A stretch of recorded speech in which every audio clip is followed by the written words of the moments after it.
This is bittersweet. It's been an amazing, amazing 176 verses in the book of Psalms, the chapter 119. We've gone through each of the stanzas. Each of them are divided into 8 verses, which coincide with a Hebrew alphabet.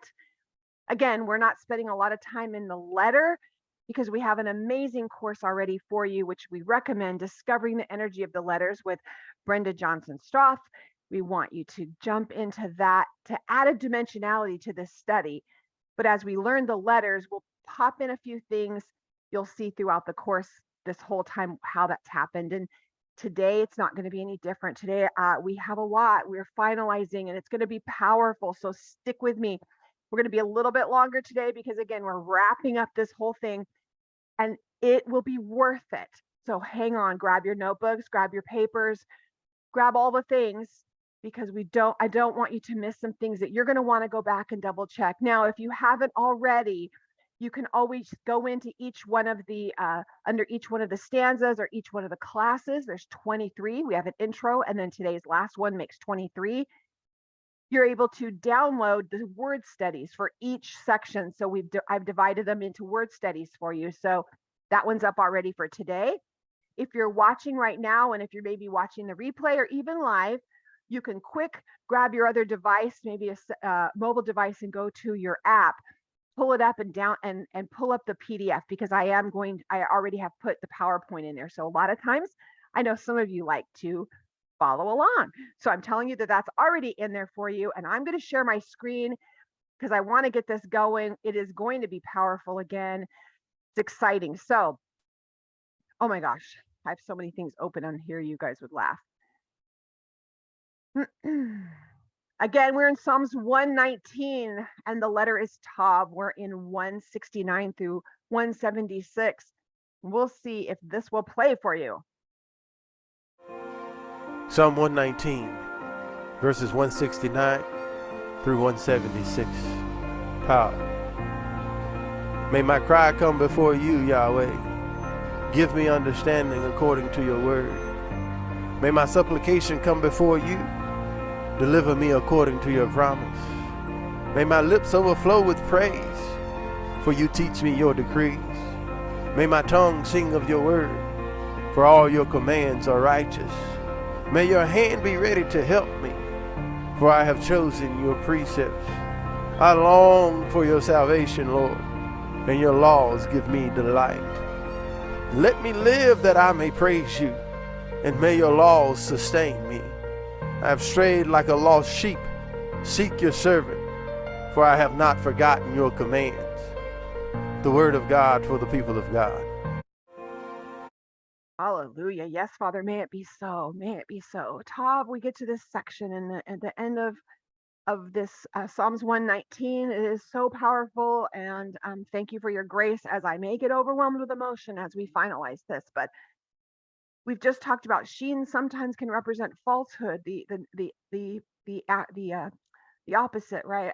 They both have a contronym, and the contronym of sheen sometimes can be falsehood, and falsehood is common, but truth is not. And Tav is at the end, and we know that our God, our creator has said, I am the Aleph and the Tav. I am the first and the last. I'm the beginning and I'm the end. I'm the power of creation, the Aleph that we learned about that. I'm the Tav. I'm the seal of absolute truth. And as we go through this, you're going to see a shepherd that loves you so much. He will chase you. He will chase you down. He will leave everyone else to find you, even when it's your fault. And I'm excited as we begin this. He cries out in verse 169 as we start this. He's crying out and he's asking for understanding. This is a heartfelt supplication for David. He's crying out as he's looking for truth. And we try to fit, a lot of times our bias into his word. And so I believe this is when King David is saying, I don't want my biases in here. I just want what's absolute truth. Tav, I want to know what you say, not making the word, finagling it so that it fits into my life. His final prayer is more than, I want more than just a little bit of truth. He's saying, I want absolute truth. And it's, if you're reading this in Hebrew, it's so emotional that it's moving him to tears. Now I'm going to shut this so I can see me. Here we go. Deuteronomy 36. God, he's talking about, he is a section when God's talking about circumcising the heart. And in 36, he's saying, God will circumcise your heart. I will circumcise your heart. And then it continues on in that verse at the end. It says, you will love the Lord your God with all your heart, with all your soul, with all your strength.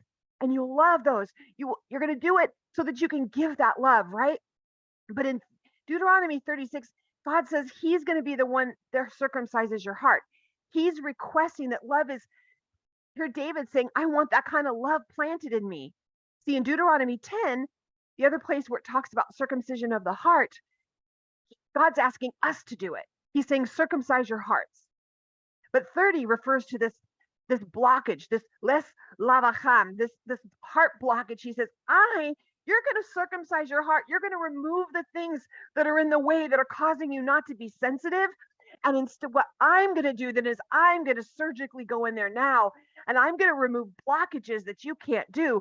So then that not only you, but you'll see in Deuteronomy 30, he says, I'm going to do it for you and your seed. He says, this is the promise. And I believe that David is crying out for this. He's crying out, like in Deuteronomy 10, he's saying, so God is tasking us to make ourselves better. In Deuteronomy 10, God is tasking us to sensitize ourselves to the value and the virtue and the studying of Torah, to be sensitive, to be loving to others, to do something about it, not just be hearers only, but get in there and circumcise those things out of the way. And then in 30, it says, and it shall come to pass. He starts off with like, it's going to come to pass. This is prophetic, right? Then you'll return.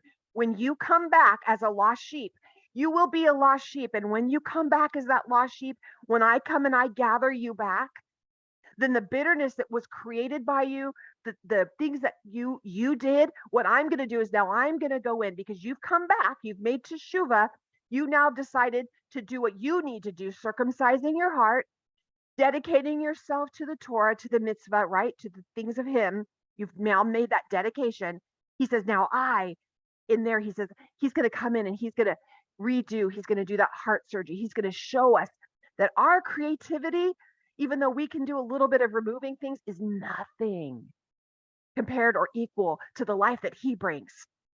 It ends with your heart and with your soul. That's where it ends at, right? Everything ends right there. And when you return and you come home, you're passionately involved in, and God has removed the blockage in your heart. Again, after we've done our part, then the Holy One jumps in and does here. And I want you to feel that, because I feel like that's where David's coming from. We look for an instant gratification in most of the stuff that we do, but David is submitting his heart to be re-engineered. Father, I submit to you. I submit to you. My heart cries because I want to understand. Not a head knowledge we're talking about. We're talking about a heart knowledge. He's yearning to look solely for the truth. And in 171, he's talking about my lips then are going to sing your praises. Did David add this to have a tav in there? I mean, if you look, and we're talking about each stanza, each verse will start with a letter tav in this final. Each one does that, right? Not tav, but each letter. So did he just say, okay, I need this to rhyme, so I think I'm going to put this in here about my lips praising you. I need it to rhyme, so I'm going to, what starts with a tav? And he comes up with this, no, tabana. No. That's not what happened. It was divinely inspired, because tabana is actually nowhere else in the Tanakh if you go through and try to find it. And it means, oh, you guys, it means a stream of speech. It's a well that constantly is producing a stream of water.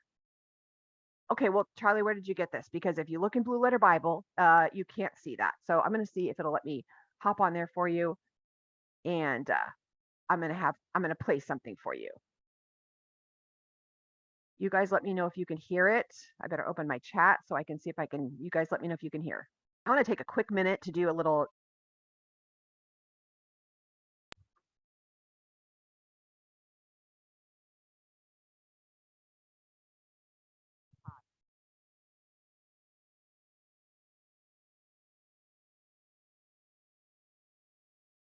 Can you guys hear? Unmute somebody and say no. No, I cannot hear.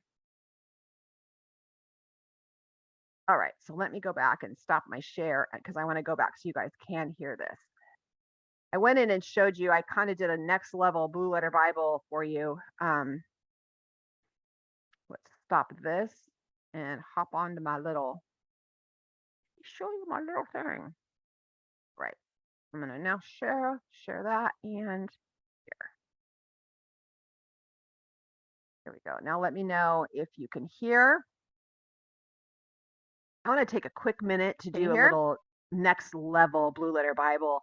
When you're in here, and Yes. sometimes if you're looking, for example, in our class right now with the Psalms 119, you're looking at this, and if you see the very first word, you're like, my lips, sapa. You're like, well, wait a minute, that doesn't start with a tav.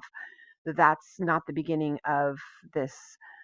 This can't be the first word. Well, if you go back up at the very top, here is the complete verse written out in Hebrew. And if you see this right here, this sapa is actually the second word. So what's the first word? Let's come over here to this very first word, and I'm going to hover over this first letter. You can see there's the tav. So if I hover over this, and you can see this pops up, it says transliteration, you the pop-up. tabana, from the root of H5042, which is a Hebrew word. So I'll pause right here. When you highlight, and I'll share my screen and go over it and do this for you, but when you highlight, you'll get a pop-up, and that's what I'm talking about. I'll go back and show you that. To feel imperfect third person feminine singular, English shall utter. Okay, so they're saying shall utter. What they did is they actually put that down here as the second word, which is actually not how it's written in Hebrew. So if you go up here like, wait, this is the actual Hebrew, I want to read it from that, you can click over that and then say you can look up this H5042. So let's go up at the top and say H5042, and let's bring that up. Namba.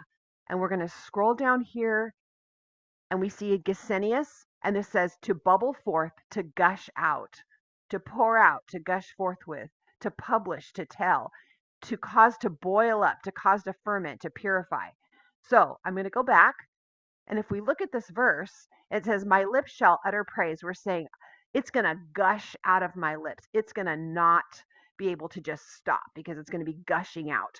So it's a little bit different than just saying shall utter, like, okay, well, my lips shall utter. No, my lips are going to just like can't stop. It's a renewable resource. So there's your next level Blue Letter Bible for today. Okay, so let me bring that up for you guys from Blue Letter Bible, and so you can actually see that from my perspective, and so that you can see it a little better. Let's apparently okay, escape. Okay. Let me share my screen again, and I'm going to take you into, do I have a Blue Letter Bible up? Maybe not. Let me stop. It'll help if I do that first. Okay. So I'm going to share, and again, this is all showing you guys how to find things, and so you should not be taking my word for anything. Psalms 119, where are we? 171? Is that what I'm wanting? My lips will spring. Yes. So this is what I was talking about, and you will click on that letter. You'll see here where you have this full Hebrew, and this is where you see the Tav. And we talked about before, it starts, if you're looking it up in the Blue Letter Bible, it starts with my lips shall utter. And what it's saying actually is gushing out of my mouth praise. It's like, if you know Spanish, you'll know sometimes it'll sound opposite. When we're speaking in English or Spanish, the transliteration it sounds opposite when you do it. But now, can someone unmute and let me know? Can you see when I hover over this, that pop up? Yes. Okay. Yes. So see how I'm hovering over that first word? It says transliteration, tabana, from the root nada, naba. See, we see that shall utter naba underneath it. But now, if you weren't even looking, you'd be like, oh, let me look up H5042. Well, what is it really saying? So hopefully that's helpful. And then you go, oh, wait, I'm learning enough to know that is actually this. It's actually the second word, and it's just the way that it was written in that. So hopefully that's helpful. Just another little tip, taking kind of to a next level of Blue Letter Bible, and let's hop back into our PowerPoint. Okay.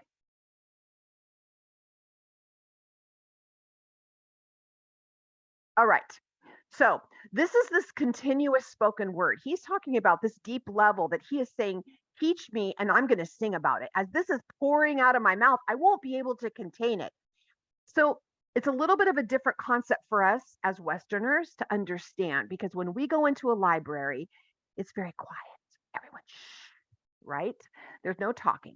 But if you go into like a Jewish library where they're studying Torah, if you're going to into that facility, they are passionately and verbally engaged in this process.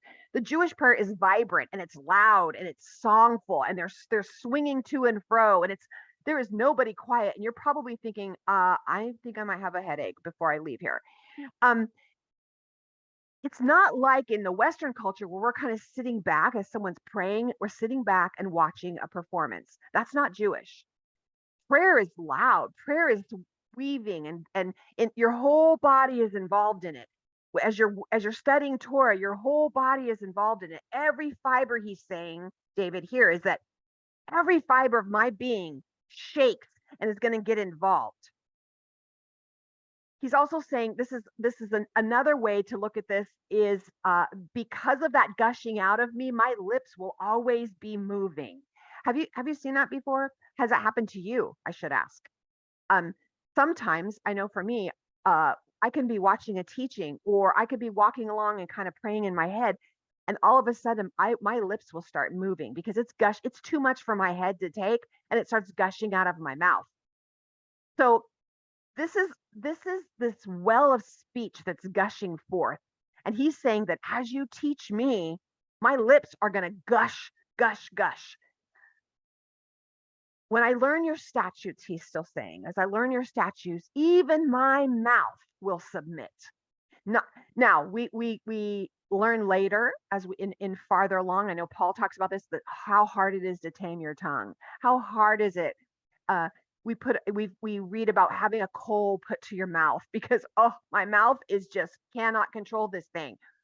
We know in Matthew 12:34, we learn that out of the abundance of our heart, the mouth speaks. Well, what David is saying, the more I learn your statutes, my mouth is going to gush forth. I've heard some of you say, every time around my family, they're just annoyed because all I talk about is things of the word, things of the Lord. But you know what? That's what David's talking about. You can't help it. He says, I know that I will gush forth when I understand your Torah. And then we hop into 170 to 175, and he cries out and he says, let your hand be of assistance to me because I have chosen your precepts. Well, one of the questions that's asked in this is, well, why doesn't he just say, help me? Instead of adding the metaphor of a hand, the Holy One's hand coming out, he could just say, hey, help me. But he specifically, nothing is an accident. We talk about this all the time. Question everything. Why does he put a metaphor of a hand in here? Your hand reaches out to me. It needs to be an assistance to me. What he's saying in this is that God, the Holy One's hand is ready at all times to help. He is ever ready, right? In Psalms 46:1, David has already said, your hand is ever ready in time of need. So he's not just crying out for his hand to help. Hey, help me. He's acknowledging that your hand is always ready, that God is his refuge and his strength in a very present help in trouble. That's Psalms 46. The word is tahi, let your hand be. Is this a saving hand or is this an empowering hand? What do you guys think the answer is? Yes. It's a saving hand, but it's also an empowering hand. You do get to choose how you react and what comes into your path. That's as we go on into this. And he's talking about these are the teach me your laws. I will pray. My tongue sings forth your word, for your commandments are righteousness. Your hand is here to help me, for I have chosen, he uses this word chosen, your orders, because we get to choose. We get to choose. He's given us the ability to choose. And that word chosen, that he had chosen as bahar, to prove. Whoa, that doesn't sound like to choose, but it does. Listen, if I'm going to choose something, it means that I have two paths that are put before me. We've heard this, right? You should have hashtags and hyperlinks popping up. Choose this day who you'll serve. I set before you life and death. Which do you choose?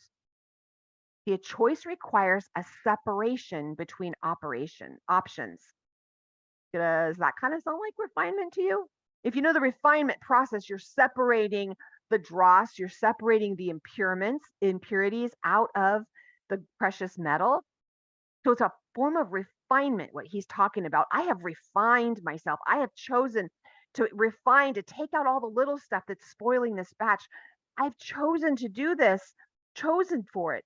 So I know your hand is ready to help me because I've chosen to do these things. And isn't that our job? Our job is to submit to that refinement. Not only do we go in and choose to take things out of our lives, like we talked about in Genesis 10, and we circumcise ourselves from those things, but then we submit ourselves to the Holy One who does that refinement, and he starts pulling those things out to choose. It's sanding down those rough edges. We get to do that, and we get to submit to him doing that. It's calibrating the way we respond to things, or do we react to things? We get to submit to that. We get to refine ourselves to that, and we submit to his refinement in that. We get to submit our anxieties, our fears. We get to find the things that are triggers and separate those things out and choose, refine ourselves, and submit ourselves to letting him then take the things away that are causing that anxiety. We get to work at it, and we will receive the help then when we approach it that way. He continues on. He says in 174, I have longed for your deliverance. That word is ta'ab, and it actually means more like a lust, not a sexual lust, but that craving, that wanting something with this great fervor and passion. Your little homework here on this is to look that word up. Do you ta'ab after the things of the Father? Tav. Oh, wait, I'm going to connecting to this truthfulness, the ultimate truth, the aleph, the bait. Oh, because to get to the Father in the house. Isn't that where that hand is ready? He's saying your hand's ready because I've connected myself. I've gotten myself in this place to where I'm Tav. I'm in this place of truth. I've sought after truth, his truth, so that I can be instructed in his home. Okay, keep on going in there. I want you to go in there, go through each one of those letters in Brenda's class so that you can take that word and that will come alive to you. And then you get to say, Father, I want to be like that. I want to lust after ta'ab, to crave something so bad. And I know then because I'm there, whatever I need, because I abide in you. Ooh, is that word tav maybe about abiding? And you abide in me? Oh, wait, is that about I've circumcised and I've submitted to your circumcision of my heart? Then whatever I ask, it'll be given to me. Oh, wait, your hand will be ready to give me what I need. In verse 175, we keep going. He says, let my soul live. You know what? He didn't want to live so he could have more things and have more wives and win more wars. He wanted to live so that he could praise the Holy One. He wanted to be close to the Creator. He's saying, Father, free me so that I can praise you. Man, is that what comes out of Ta'ab? If what comes out of Ta'ab is I'm praying to be freed of all the things holding me back, because what are the things that are separating me from that I have put between us so that I can't be face to face with you? Because I want to be able to praise you in the midst of anything. And I've allowed some things to come in and separate it so that I am not continually praising you. Oh, guys, get ready.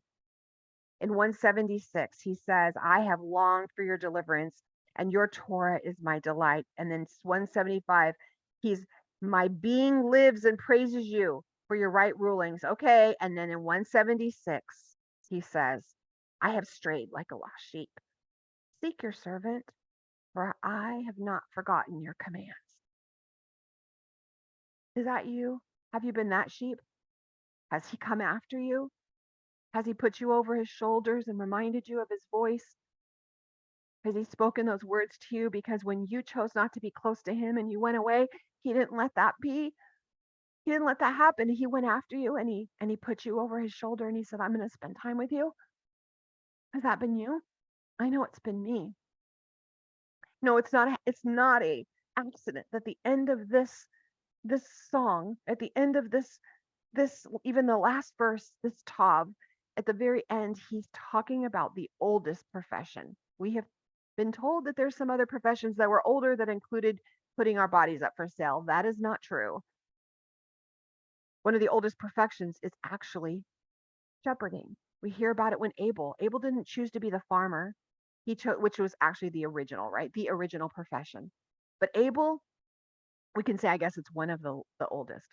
Abel, he was the first, it was the first profession that it was spoken of is as a shepherd, because he chose it because it wasn't, the land was cursed. So why would you do that? Do something that's not cursed. I don't believe that there's anything and that's an accident in Torah. I don't believe that it's mentioned here at the very last thing as about being a lost sheep and referring to our Father who will come seek after us. Abraham and Lot were shepherds. Abraham's greatest test was all about shepherding in Genesis 22. Where is the lamb is what's asked by Isaac, right? Isaac says, where's the lamb? God, we remember, is the ultimate shepherd. The Holy One, he says, will bring the lamb. He's saying, don't worry about it. The ultimate shepherd has this. We're just mimicking what he does, and he will bring the ultimate lamb. Excuse me. You see, shepherding is kind of cool because it allows time away to actually commune with the Holy One. Jacob chose to be a shepherd. Rachel is a shepherdess. It's kind of interesting that all of the patriarchs were shepherds. Jacob's sons were shepherds. Judah's profession, we hear about it in Genesis 38, is a shepherd because it says he went to go shear the sheep. When Joseph introduces his family to Pharaoh, he says they're shepherds of sheep. It's a family business. That's kind of like, hey, it's the family business. They didn't say also, hey, we're looking food for our family. We're here, Pharaoh, because we're looking food for us. They said, we're here because our sheep needed food. And then we see Moshe. We don't hear all the details of him in the palace and how he went through all of his training and as he rose to be to greatness in the land of Mitzrayim, Egypt. But what we do hear a lot about is when the Holy One meets him at a flaming bush as he's shepherding his flocks. We hear about the Israelites, that their act of defiance is actually connected to sheep, as being lost sheep. Their act of defiance is actually connected to the slaughtering and the placing, and their deliverance is connected to the slaughtering and placing of the blood over their doors of a sheep. Then we have David, where we're at now. He was a shepherd. This verse is the conclusion to this great psalm, and it is not an accident that he's referring to himself as this lost sheep. He says that I've strayed like a lost sheep. This is really kind of a continuation of 175 about letting his soul live. David is stating his dependency on the Holy One like a sheep. He isn't calling himself a shepherd, which he is as the sovereign, the king of this land. Also, he grew up, that was his profession, as a shepherd. But he's referring to the ultimate shepherd. And this is an image of absolute trust. There is a hint of loneliness in this too, that he's lost. It's lonely at the top, right? It's lonely when you're a leader. It's lonely when sometimes you feel like you're out all by yourself because everyone else is doing this thing and you've pulled away from the herd. See, when a sheep separates from that herd, that shepherd, that true shepherd, and this is who David's crying out to, is that true shepherd. He'll actually seek after that sheep until it's found. In Luke 15, the parable from Yeshua is that he will leave the 99 for that one. David is lonely, possibly. He's dependent, though, we know that for sure, and he wants to be restored to a place of safety, that place of being around his creator's neck. But he begins with tahitzi. The root of that is ta'ah, it's to wonder. He says, seek me, because I don't know my way home. Do we get distracted and we get off path? And a lot of us think we have to find our way back home. We think teshuvah is just all about us turning from that way, but it's about and coming back. But what we don't know is our ultimate Tav, our Father, the ultimate shepherd. We can cry out to him and say, I'm lost and I need you to seek after me. Not just so lost because you think, you're so far down this path you can't get back, or that you think that you've made these horrible choices. Of course, that's the time. But sometimes it's just that I'm not hearing your voice. I don't know what I'm supposed to do because I'm very confused. We get distracted and we get off path. Isaiah 53:6 says, all we like sheep have gone astray. All of us. Don't get all proud and think you're looking at somebody else's pastures going, oh, look at all their sheep are crazy. All of us have gone astray. We've turned every one of us to our own way. But the Lord has laid on him the iniquity of us all. The Lord has taken this all up for us. It's interesting. It's known that in shepherding, that if a sheep is gone too long, it'll begin to forget its shepherd's voice. So the shepherd, that ultra motivates that shepherd to get out and leave everyone and quickly seek after that sheep and get that sheep and get it back in. And when he does pick it up, put it over its neck, and he begins to speak to it. So it's reminded of his voice. Now, some of you aren't hearing his voice. You're like, I don't know how.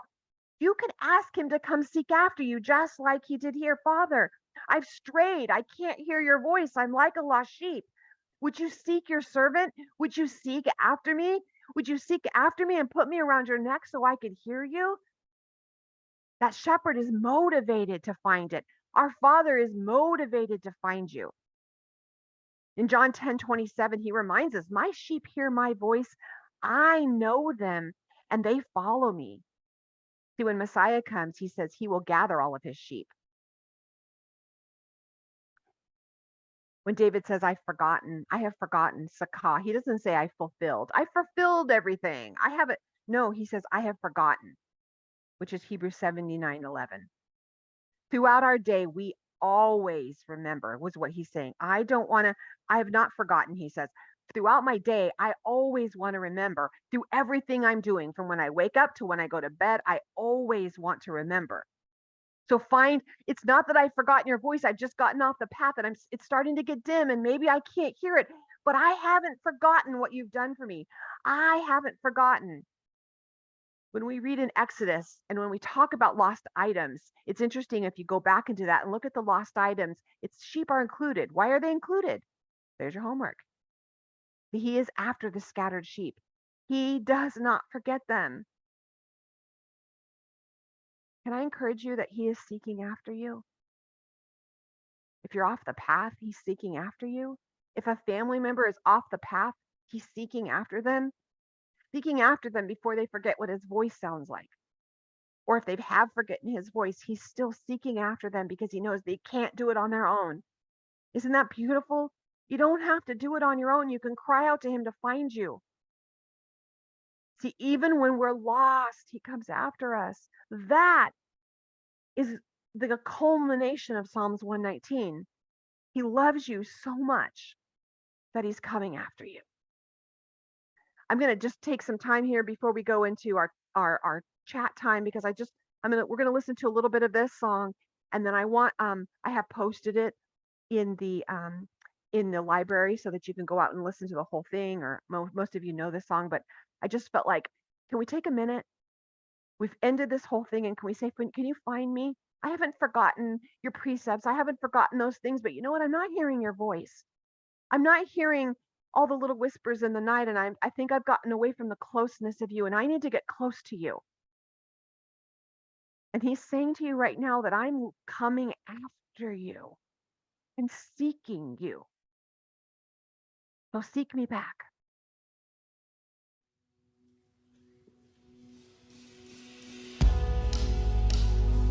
If you have headphones, crank this up.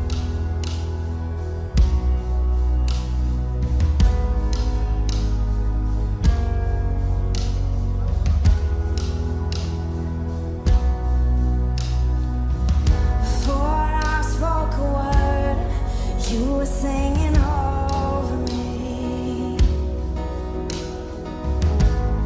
You have been so, so good to me.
deserve it. Still, you give yourself away. Oh, the overwhelming, never-ending, reckless love of God.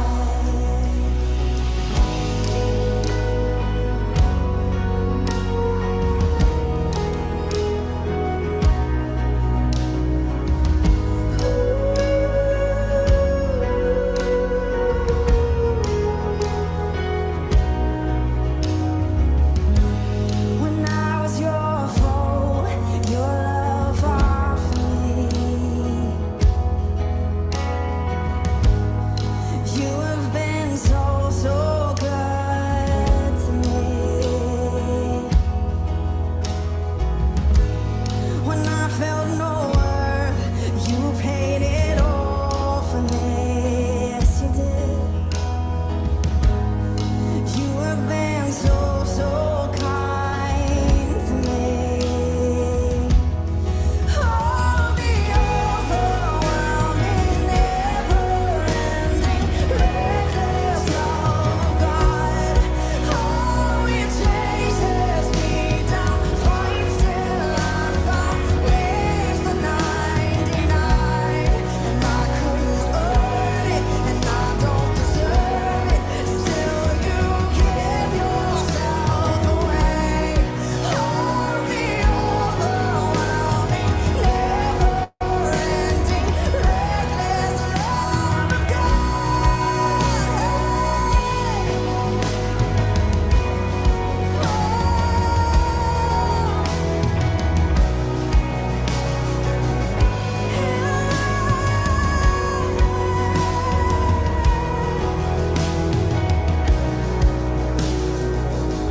There's no shadow you won't light up, mountain you won't climb up, coming after me.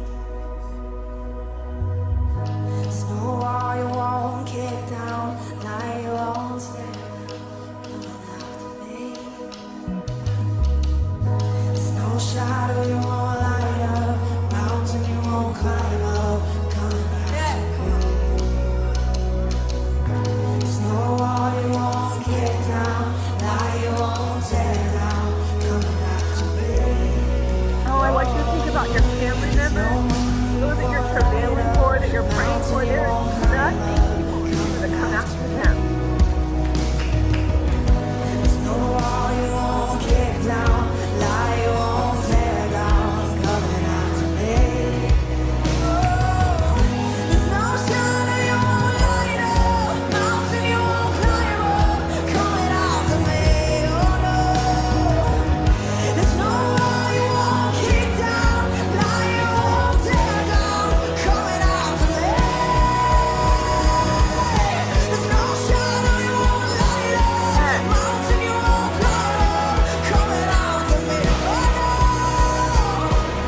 There's no wall you won't kick down, lie you won't tear down, coming after me.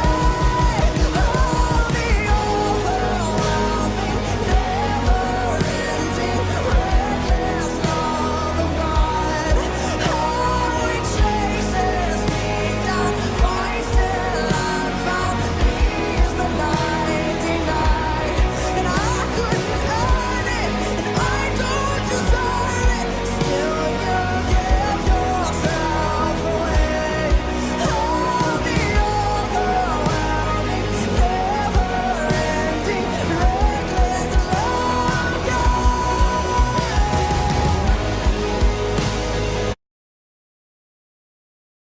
Okay. I'll let you guys go back in. I did put that video. I would just crank it and just be thankful to him. And just a quick little about this letter is that um, again, going back in, and we do have a course just on this letter. I recommend that you go it so you can see Yeshua in this letter. This letter denotes man's final destination. It's the ultimate truth. It's perfection. It's the sign. It's the mark that this covenant is eternal. It's perpetual and it's life-giving. But the most important thing that I want you to know as you finish this up is that he is coming after you. He came for you. Not only then as the lamb, but then he's coming after you, leaving everything to come after you. No matter how far off the path or just a little off the path you are, He won't let you forget who you are in Him and you're closest to Him. Amen. Amen. Father, we thank you. Thank you, Father.